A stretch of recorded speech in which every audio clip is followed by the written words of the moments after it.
best piece of advice that someone has given you, and who is that person? Let me see. I mean, probably Puffy. He told me one time that if you're sleeping, somebody else out there is working harder than you, and that's very true. So you gotta take advantage of the time that you have and constantly work on your craft.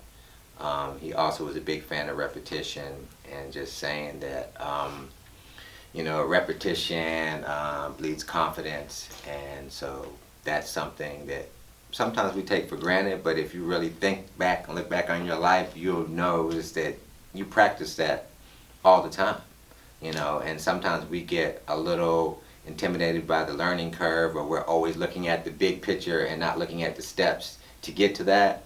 So, you have to get in that space where you're not afraid of that, and you're not afraid of the moment, and you just, start getting on this repetition thing, and the next thing you know, it becomes involuntary to you, so you can just do it in your sleep.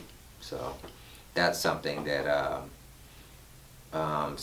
he always used to talk about, with songwriting and making songs and tracks and things like that. Just get in the zone, get in the moment, and just do it every single day, over and over and over again. Just write a song a day, make a track a day, make 5 tracks a day, and at that point, you're in the moment and you're doing your best work. Who's been your favorite artist to work with? Probably Beyonce. Michael Jackson was interesting and it was different, but Beyonce was more of a thing for me, because it was like I had this vision of what the song was in my head, and I just gave her the track, and they came up with something that was exactly what I was thinking as I was creating it. And that's kind of rare, but it says something about your music, because it sparks a certain emotion in the writer to come up with exactly what you were thinking as you were creating the music. So, and I think that's like one of my proudest moments as a producer, because I know that record will go on forever. People will make babies off of that record. People will share special experiences with that record. So that's a very a great moment for me as a producer to create something like that. Yeah, that record's amazing. Thank you. Do you remember the first time you heard it?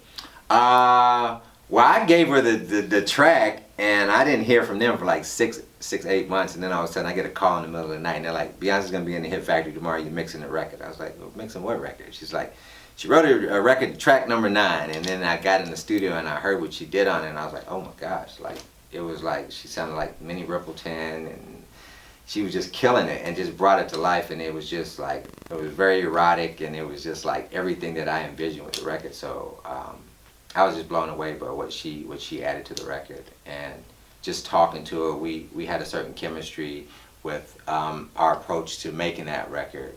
What she was doing vocally and what I was doing to the track and things like that. So it was dope.